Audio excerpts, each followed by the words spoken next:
देखिए, आज की वीडियो में मैं दिखाने जा रहा हूँ आपको एक हिटैची का स्प्लिट एसी। इसके अंदर आप देख रहे हैं कि जो हमारा फिल्टर की लाइट है वो कंटिन्यूअसली ब्लिंक कर रही है। और मैं आपको एक चीज़ और दिखाता हूँ। देख रहे हैं आप, इसके अंदर पूरा फ्लैप पानी पानी हो रहा है और फ्लैप के नीचे बॉडी से भी पानी पानी गिर रहा है और इसका ब्लोअर पूरा भीगा हुआ है, वो भी पानी में हो रहा है। और इसके अंदर से कुछ चटकने जैसी आवाज़ें आ रही हैं और ये पानी गिरा रहा है खूब भर भर के। अब समस्या क्या है कि इसकी जो आउटडोर है, देख रहे हैं आप, ये इसकी आउटडोर है, ये तो चल रही है और इसमें दोनों पाइप हमारे जो हैं वो बर्फ बन गए हैं बिल्कुल पूरी तरह से। ये देखिए, सक्शन और डिस्चार्ज दोनों पाइप, छोटा मोटा दोनों पाइप, देखिए कितनी मोटी मोटी इसमें बर्फ जम गई है।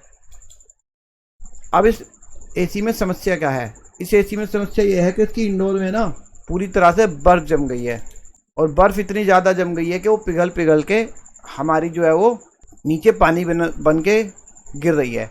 और पूरी बॉडी इतनी ज़्यादा ठंडी हो गई है कि उस पर मॉइस्चर बन गया है। पूरी बॉडी जो है उस पर भी मॉइस्चर आ गया है। और मैं आपको देखिए फ़िल्टर निकाल के दिखाता हूँ। फ़िल्टर साफ़ है और मैं आपको इसको ऊपर से दिखाता हूँ। देखिए कितनी ज़्यादा बर्फ जम गई है इसके अंदर, आपको कोयल नज़र नहीं आ रही है। और पूरा एसी इतना ज़्यादा ठंडा हो गया कि इसकी बॉडी पर भी मॉइस्चर ही मॉइस्चर हो रहा है और पानी बन गया है। अब देखिए, ये रूम सेंसर तक बर्फ़ के अंदर जम गया है, देख रहे हैं। जबकि ये रूम सेंसर जमने पे क्या है, मशीन बंद हो जानी चाहिए थी, क्योंकि ये तो सिर्फ रूम को ठंडा करने के लिए होता है कि अगर 16 डिग्री भी आ जाए मैक्सिमम, इससे नीचे आप चला नहीं सकते, तो भी ये मशीन को बंद कर दे, इसीलिए होता है। और यहाँ पर तो एसी जो चलाया गया है वो 24 टेम्परेचर पर चलाया गया, लेकिन फिर भी इस सेंसर ने क्या है, मशीन को बंद नहीं करा है। इसका रीज़न ये है कि इसकी जो पीसीबी है वो हमारी ख़राब हो गई है, जिसकी वजह से क्या है, मशीन जो है वो टेम्परेचर डिटेक्ट नहीं कर रही है। ठीक है, अगर ये वाला सेंसर ख़राब है। अब मैं आपको आगे भी दिखाता हूँ। देखिए,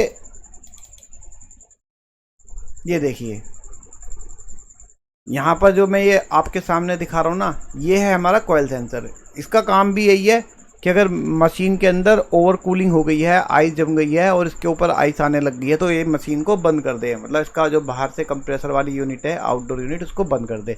लेकिन इस सेंसर ने भी काम नहीं किया। मतलब एक टाइम पे दोनों सेंसर नहीं ख़राब हो सकते हैं, ठीक है। तो इसका मतलब मशीन में कुछ और दिक्कत है। अब यहाँ पर हुआ क्या है, मशीन के अंदर जो हमारी रिले लगी है ना, जो कि बाहर की मशीन को सप्लाई देती है, इसके अंदर शायद वो शॉर्ट हो गई है या पीसीबी कार्ड से कुछ और समस्या है, जिसकी वजह से क्या है, वो रिले ट्रिप नहीं कर रही है और लगातार कूलिंग हो रही है। तो इस कंडीशन में क्या है, पहले तो हमने पीसीबी रिपेयर करवाई। अब दूसरा एक बात और बताता हूँ। आइस आने की जो मेन वजह है यहाँ पे, एक तो वो है ही, दूसरा इसका ना फ़ैन नहीं काम कर रहा है। मतलब जो हमारा ब्लोअर है वो घूम नहीं रहा है। जैसा कि मैंने आपको बताया था कि इसका जो ब्लोअर है वो पानी पानी हो रहा है, वो घूम भी नहीं रहा है, जिसकी वजह से आइस ज़्यादा जल्दी और ज़्यादा मोटी मोटी जम गई है। अब इसके लिए हमने इसको चेक करा, क्योंकि देखिए इसके जो मॉडल है ना ये हिटैची का, इसके अंदर डीसी मोटर वाली पीसीबी लगी है। और उसको चेक करने के लिए हमने क्या करा, हमारे पास सेम मॉडल की एक इंडोर यूनिट की मोटर रखी थी, तो हमने इसके जैक में वो लगाकर पहले चेक करी, वो मोटर भी नहीं चली। तो इसका मतलब ये हो गया कि जो मोटर है इसके अंदर लगी हुई है शायद वो ठीक है, और जो ख़राब है वो फ़िलहाल पीसीबी कार्ड ख़राब है। तो हमने इसका पीसीबी कार्ड ख़राब था वो रिपेयर करा करके जब लगाया, तो जो मोटर थी हमारी, क्योंकि वो भी नहीं चल रही थी, वो चल गई और इसकी मोटर भी चल गई। तो जो आइस की वजह थी ना, ये पीसीबी ख़राब की वजह से थी, कि उस पीसीबी ख़राब की वजह से मोटर नहीं चल रही थी। और पीसीबी में दो फॉल्ट थे, पहली बता रहा हूँ मैं, ना तो वो मोटर को चला रही थी और ना ही वो कंप्रेसर की सप्लाई कट कर रही थी। तो ये पीसीबी रिपेयर करने से ये फॉल्ट हमारा ठीक हो गया। देखिए और बताता हूँ कि हमने एसी को किस किस तरह से चेक किया था। जब हम गए थे तो सबसे पहले हमने देखा कि मशीन में पानी पानी हो रहा है। उसके बाद हमने देखा कि आइस जम रही है, और फिर हमने क्या करा, हमने एसी को रिमोट से ऑफ कर दिया। उसके बाद भी जो है एसी ने कूलिंग बंद नहीं करी, बाहर की मशीन चलती रही। ठीक है, तो इससे ये पता चल गया कि मशीन में जो है हमारी पीसीबी की रिले शॉर्ट हो गई है, जिसकी वजह से लगातार कूलिंग कर रही है। और हमने जब एसी को बंद करके नीचे पावर से दोबारा चलाया, क्योंकि कई बार इस तरह से चलाने पे है ना मशीन ठीक हो जाती है, तो हमने देखा कि मशीन चलाते ही दोबारा चल गई, और उसने 3 मिनट का टाइम भी नहीं लिया। हमने एसी को फैन मोड पे करा, उससे भी कोई फ़र्क नहीं पड़ा। हाई, मीडियम, लो तीनों चारों स्पीड हम करके चेक करी कि मोटर किसी और स्पीड पे चल जाए, मीडियम पे चल जाए, हाई पे चल जाए, लो पे चल जाए, किसी पर भी मोटर हमारी नहीं चली। तो कुल मिला के जब हमने निर्णय यही निकाला कि भैया इसकी तो पीसीबी ख़राब हो गई है। और देखिए एक चीज़ और बताता हूँ कि हमने इसमें पीसीबी की जो है ना सप्लाई क्यों नहीं चेक करी कि पीसीबी से सप्लाई आ रही है नहीं आ रही है। मशीन जो है ना वो काफ़ी इस तरह से लगी हुई थी, वहाँ पे हाथ चलाने में दिक्कत हो रही थी।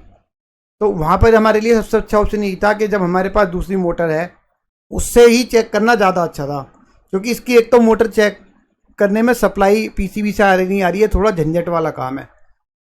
तो सबसे बढ़िया ऑप्शन यही है कि अगर आपके पास फैन मोटर नहीं है तो आप फैन मोटर भी निकाल लीजिए इंडोर के अंदर से, और पीसीबी भी निकाल लीजिए।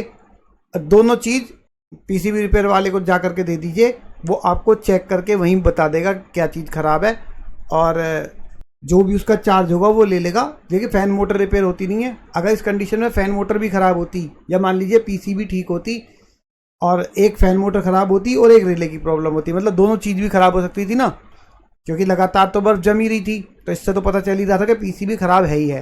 पर अगर मान लीजिए फ़ैन मोटर भी ख़राब होती तो वो आपको बता देता कि फ़ैन मोटर भी ख़राब है और पीसीबी उसने रिपेयर कर दी है। तो ये सबसे अच्छा तरीका है कि आप फ़ैन मोटर भी साथ में निकाल सकते हैं।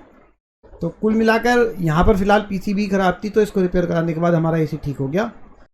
देखिए एक बात और बताता हूँ, हमारी जो इंडोर यूनिट होती है ना, इसके अंदर 2 तरह की मोटरें लगी हुई आती हैं, एक एसी और डीसी। जैसे कि इसमें तो डीसी है, ये भी हो सकता था कि इसके अंदर एसी मोटर हो। तो एसी मोटर को चेक करना बहुत ही आसान है, उसको आप निकाल करके डायरेक्ट सप्लाई देकर भी चला सकते हैं। अगर मान लीजिए डायरेक्ट चलाकर दिखानी होती ना और ये एसी मोटर होती तो मैं आपको बिल्कुल चला करके दिखा देता। देखिए कि एसी मोटर चलाना कितना आसान है, उसको कितनी ही ईजी से चेक कर सकते हैं। ठीक है, देखिए आज के लिए इतना ही, मिलते हैं अगली वीडियो में।